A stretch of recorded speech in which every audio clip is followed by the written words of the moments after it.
Today on Newsday, The ultra class processor, 10, roughly 10 teraflops using next to no juice, no angry electrons there. It's just purpose built to consume complex models and vectorize the hell out of it so that it can run many times faster than we can do on a general purpose machine. That's just the tip of the iceberg.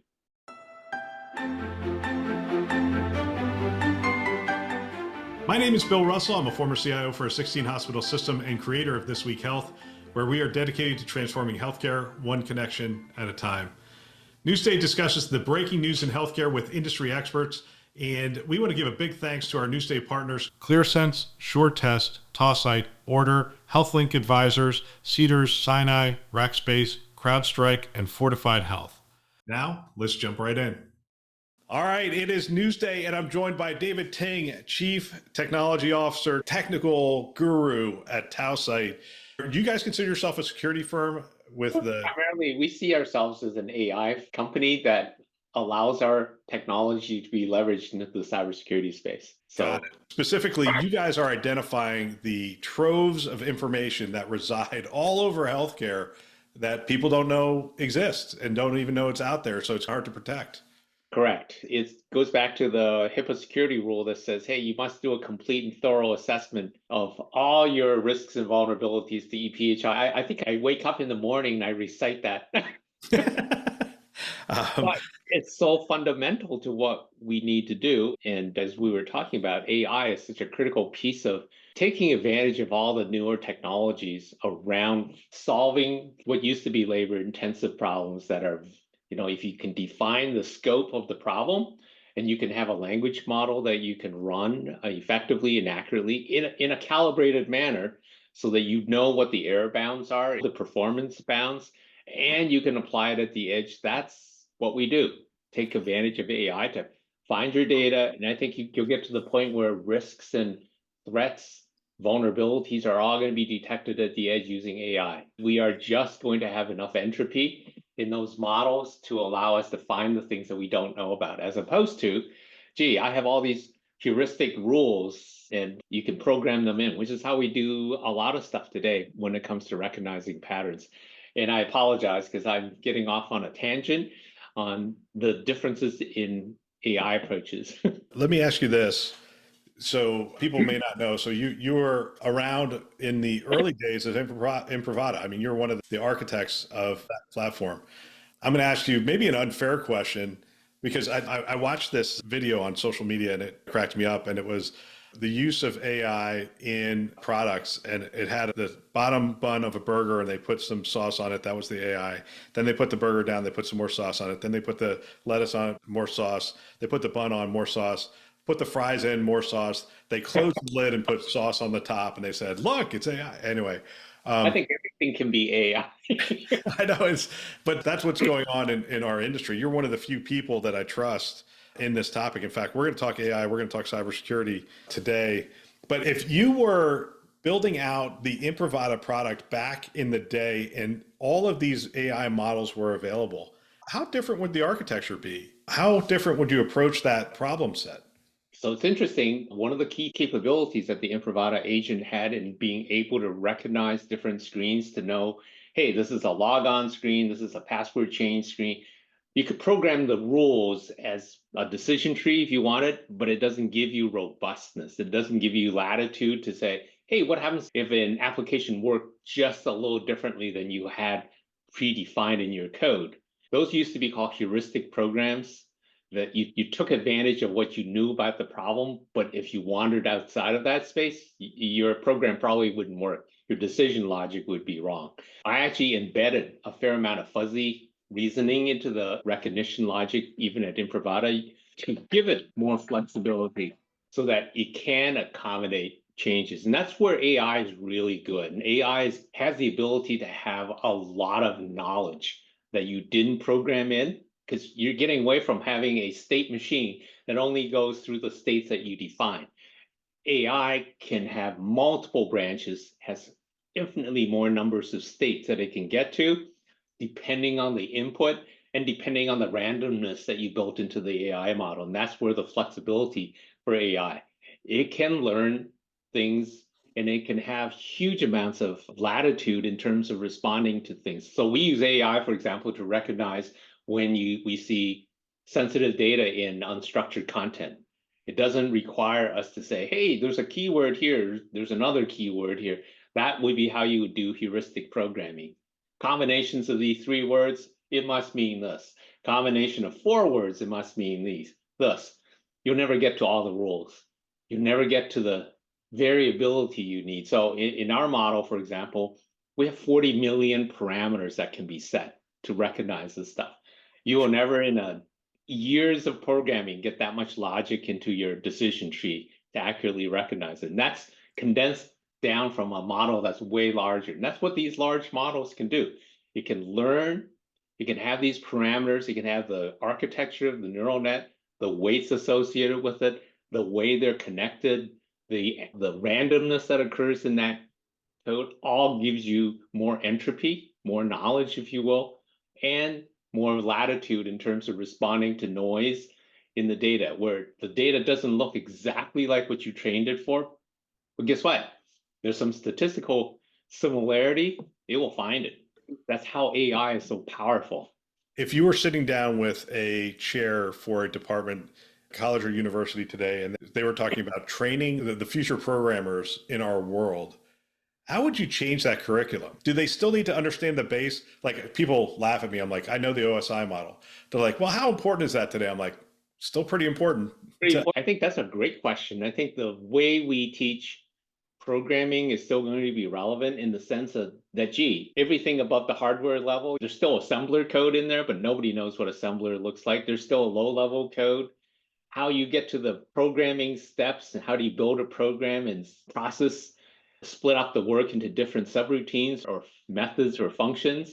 Good concept. I don't think we need to know it to that detail. I think the logic of translating a design into executable code, we'll be able to do that with AI within the next 3 or 4 years.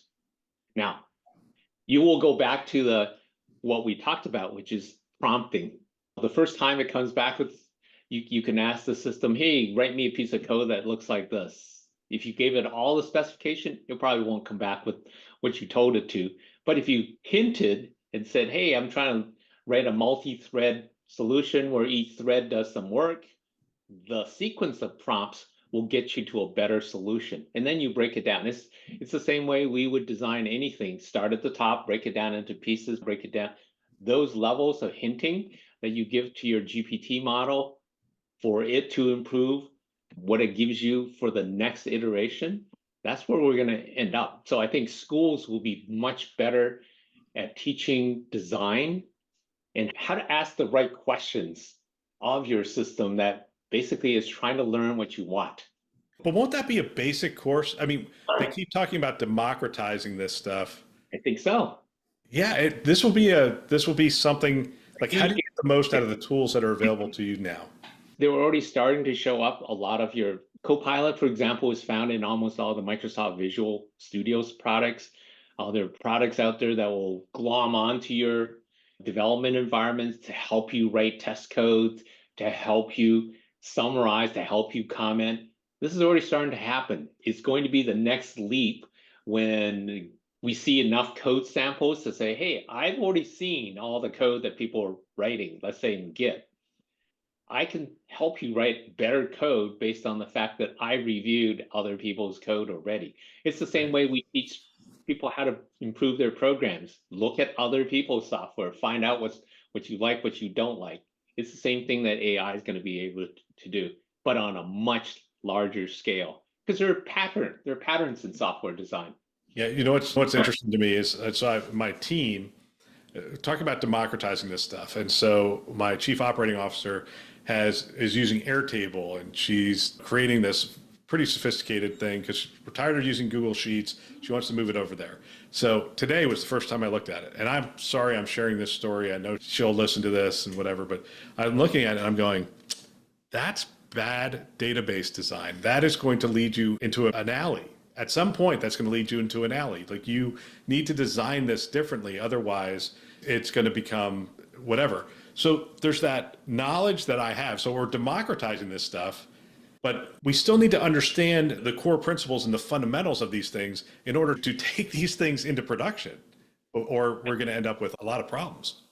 So I think where AI can help are those smaller discrete steps. Once you break them down and say, hey, I need this piece done, I need that piece done for now, until it gets the patterns for the larger problems that you're trying to solve. So you think that's where we're at today, but you think over the next couple of years that the AI is just going to continue to improve to the point where the democratization is going to be possible? Yes. Wow. I think both from a combination of the feedback that humans are providing in the prompting, it allows it to learn from the things that it didn't do well on. You're punishing it and you're rewarding it. And so the AI model is going to improve based on crowdsourced feedback.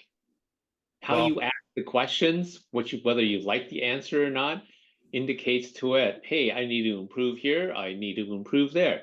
And so over time, it's going to learn the essence of what we know from our years of experience.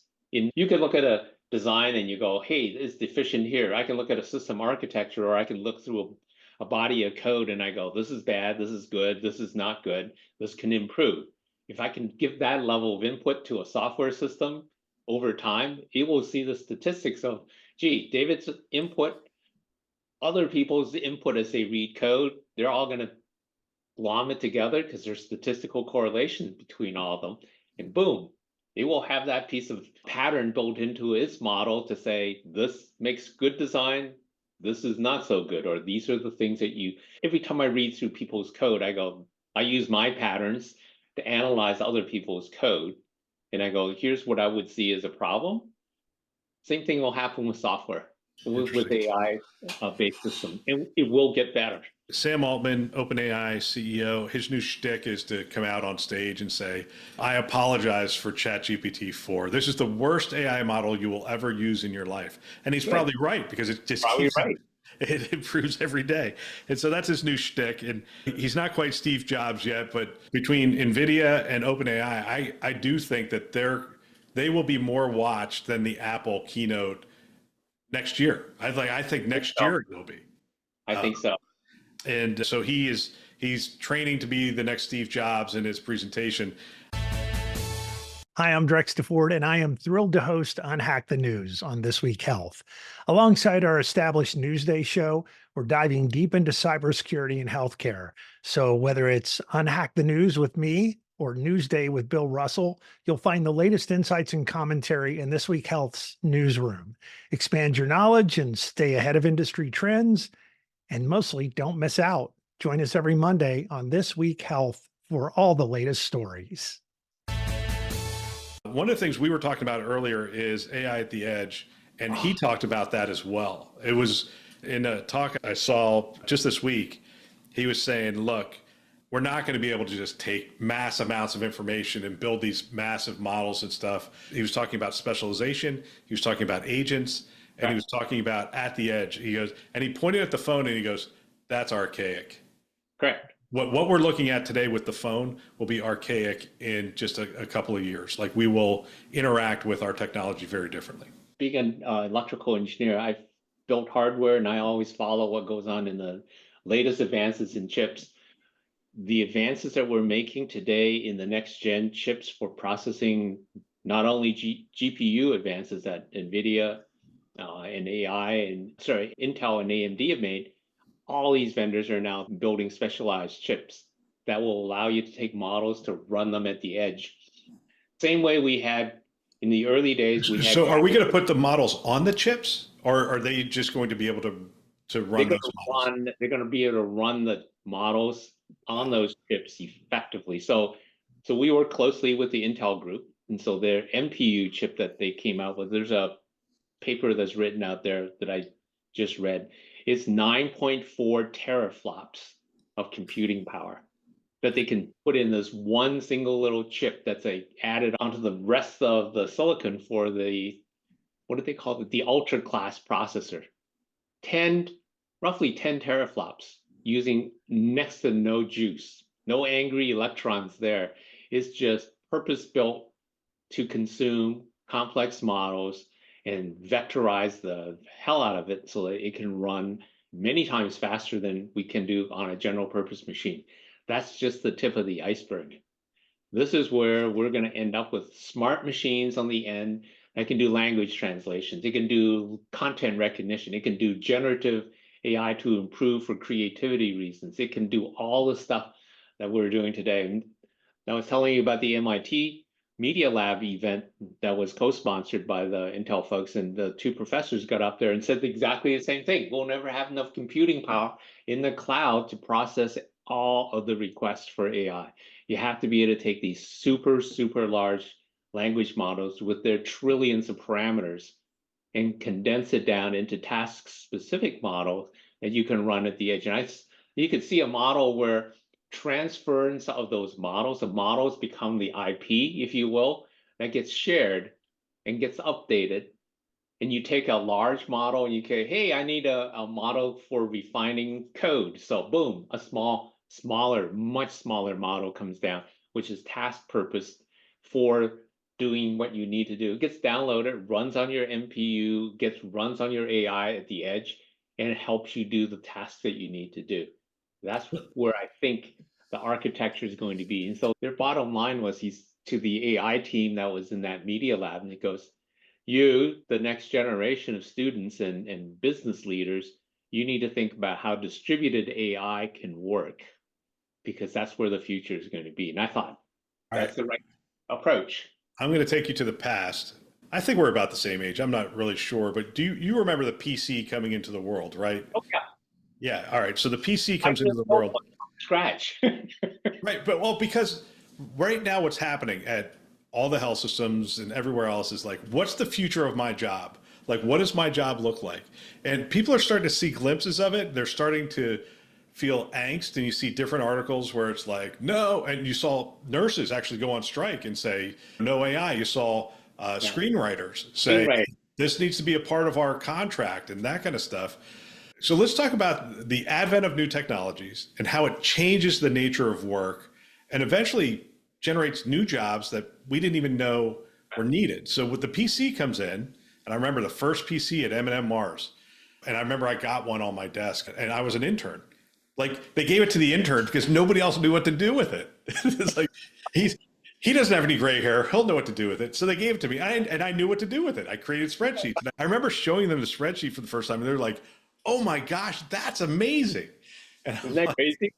Yeah. So I remember conversations, but the conversations back then were, man, I've got to get one of those. I can't believe how quickly you could do that. Or, wow, you could print those out on a printer and then carry that with you. I mean, I can't remember how much, I can't believe how much stuff we used to do by hand. I talked to bookkeepers and accountants, and they said, yeah, we used to write on these sheets. Everything we write in a spreadsheet, they used to write out on sheets. Yeah. So when they first saw the spreadsheet, they immediately said, that's going to make my life better. But that's not necessarily happening here with AI. Some people are stepping back going, wait, that's going to fundamentally change my job. And some people are worried it's going to take their job.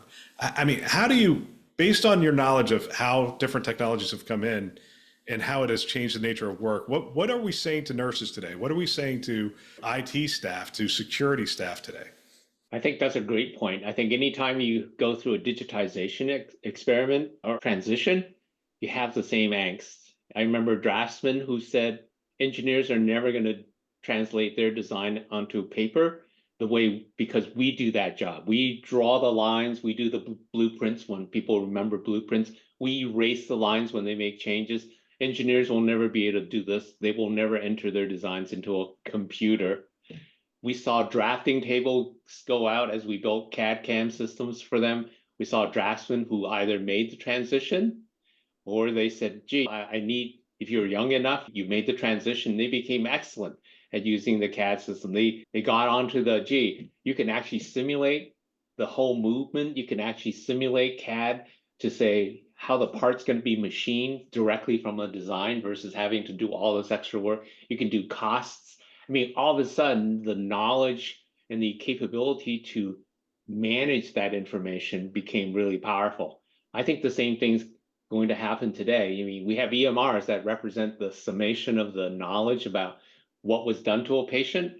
The process of entering that data is still tedious, still laborious. You still write notes, you still write stuff and you edit.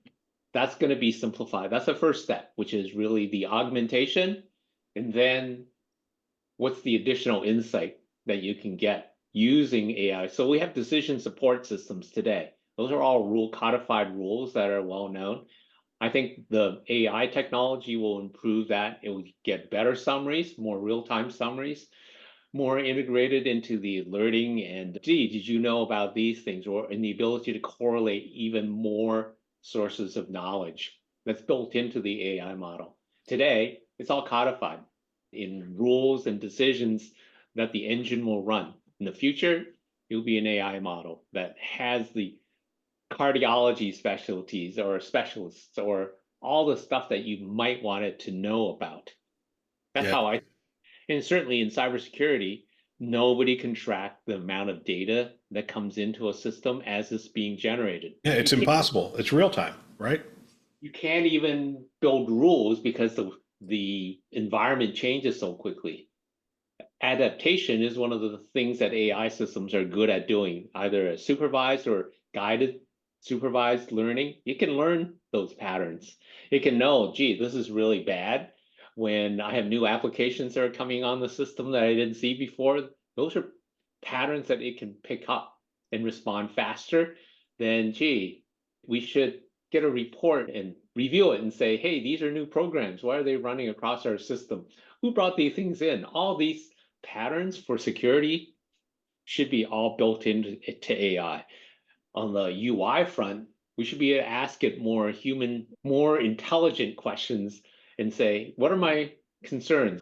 Natural You language. should have a much better level of interaction with the data that you have to find the patterns that today would require you to formulate some queries in some obtuse language that understands all the nuances and then say, hey, the query worked, or the query could have hallucinated because you dropped the wrong parameter. AI will help you do that. All right. So closing question, you and I could talk forever, and I love our conversations. We didn't even get to the news site. We'll focus on AI. We'll close this out with this. Success in AI. As we were talking earlier, I'd love for you to share some of where people in healthcare are finding success in AI today. So where it's being introduced and where it's been successful.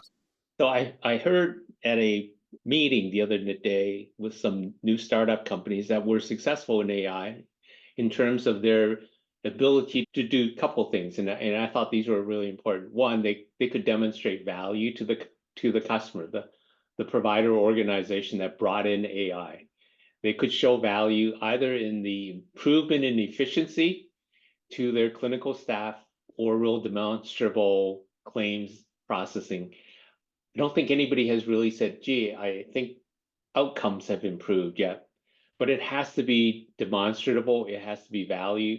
It has to be something that is well characterized in terms of a workflow. You said, here's the 5 steps that I used to do by hand to get the data into the system or to make a decision. Now I only need 2 steps because the AI in between these workflow steps have helped me make a better decision that is faster, more accurate, and most importantly, it's real. You can rationalize it. It's not inscrutable. It made a decision. You can go and see, yeah, I can understand why it made that. So a lot of this is also written in the presidential order on AI efficacy. A lot of it is brought up in that paper, which I thought was really well done. It really did bring up, here's the things that you need. Obviously, things around hallucination, the non-inscrutability of the results, the fact that it has to have value, and also provide the security and privacy controls that you need. That's a really good basis, and I'm looking forward to the NIST guide. Well, the NIST has come out with a guideline. I'm looking for the reviews on saying, hey, what are the guardrails we need in order to make this technology scale in a manner that benefits us? So there's always going to be that tension, right? Unfettered research freedom, guardrails. It's going to be interesting to see how that works. Yeah, definitely. I love the idea of finding return is important. Obviously, that's important for the administration, but it's also return for the individual. So I talked earlier about the spreadsheet and people looking at it and just going, oh my gosh, it's going to make my life easier. When we reduce workflows from 5 steps to 2 steps, and we have that transparency into the model and we're able to Exactly. delve into it, and that becomes very valuable to the end user. And one of the other things you were saying earlier is when we're able to bring expertise into the workflow that we had to find before or whatever, like the AI models are good at like going out, finding this stuff and bringing it in based on its reasoning patterns. It's a reasoning engine, right? So it's able to say, hey, I think what you need right now is this information. Boom, here it is. Whereas that would be a step for us. We'd have to potentially go outside of this system, find it in another system, bring it back. And adding that expertise is one of the things we've been talking about in healthcare for a long time. It's the right information at the right time to deliver the best care. And without overwhelming your workflow. Right. And I always come back to this, that the best technology is the technology that has just faded into the background. We don't even see it anymore. We don't experience it. It's helping us, but here's my keyboard. When this goes away, that will be the culmination of the PC. When it gets to the point where I'm just interacting with something, then it will truly be a personal computer. You just have to point it at my neck and say, hey, can you figure out what I'm doing? Point it at my neck. Why neck? all the neurons are going. Oh, is that like a Matrix reference? I'm just going to plug it into the thing. Plug it into the back. Oh gosh. Oh man. I'm not getting that. I'm old enough. I'm not getting that surgery. When my grandkids come to me and go, oh my gosh, you can't even plug in. I'm like, no, I don't plug in. Sure, jack sizes don't. I have the old jack. Exactly. Yeah. Adapter. Yeah. Mine's RJ11. What are we at now? RJ what? They're going to say, aren't you wireless yet? Wireless. Oh my gosh. Oh man. David, always great to catch up. Thanks for coming on. Thanks for listening to Newsday. There's a lot happening in our industry, and while Newsday covers interesting stuff, another way to stay informed is by subscribing to our daily insights email, which delivers expertly curated health IT news straight to your inbox. Sign up at thisweekhealth.com/news. Big thanks to our Newsday sponsors and partners: ClearSense, SureTest, Tausight, Order, HealthLink Advisors, Cedars, Sinai, Rackspace, CrowdStrike, and Fortified Health. You can learn more about these great partners at thisweekhealth.com/partners. Thanks for listening. That's all for now.